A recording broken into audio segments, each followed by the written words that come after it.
உள்ளூர் தொலைக்காட்சி சேனலான AMN தொலைக்காட்சி 23 ஆண்டுகள் முடிந்து 24வது ஆண்டில் அடியெடுத்து வைப்பதில் உண்மையிலே மிக மகிழ்ச்சியாக இருக்கிறது.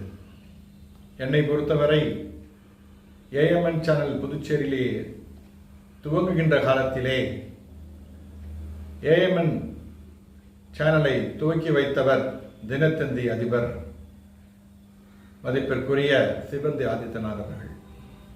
அந்த நேரத்திலே ஸ்கைசாட் எனும் அந்த நெட்வொர்க்கினுடைய கம்பெனியினுடைய நிர்வாக இயக்குநராக இருந்து ஒரு ஒப்பந்தம் போடப்பட்டு அந்த சேனல் உருவாகியது. உண்மையிலே தொழில்நுட்ப வளர்ச்சியின் காரணமாக தொலைக்காட்சி நிகழ்ச்சிகள் தொலைக்காட்சிகள் பல்வேறு பரிணாமங்களை பெற்றிருக்கிறது. எத்தனையோ ஏற்றங்கள் இறக்கங்கள் வளர்ச்சிகள் வீழ்ச்சிகளும் வந்திருக்கின்றன. ஒரு விஞ்ஞானம் என்பது புதிய கண்டுபிடிப்பு வரும்பொழுது பல பழைய விஷயங்களை அது தள்ளிவிட்டு புதிதாக ஒன்றை உருவாக்கும்.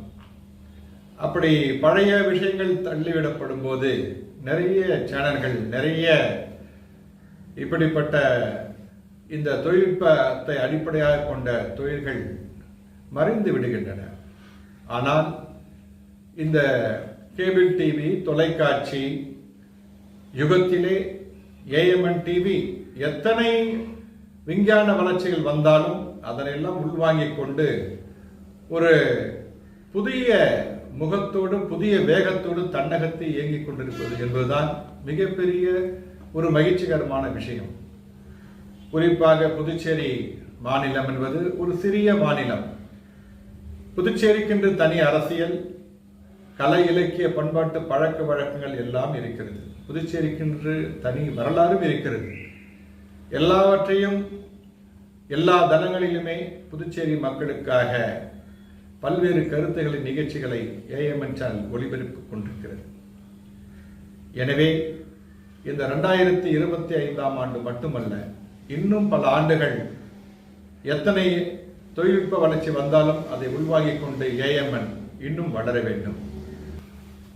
யூடியூப் தொழில்நுட்ப மாபெரும் வளர்ச்சியிலும் கூட புதுச்சேரியுடைய AMN சேனல் சுமார் 1,21,000 சந்தாதாரர்களை தன்னகத்தை கொண்டு மிகப்பெரிய வானளவுக்கு உயர்ந்திருக்கிறது. எனவே எதிர்காலத்திலே AMN சேனல் இன்னும் வளர வேண்டும்.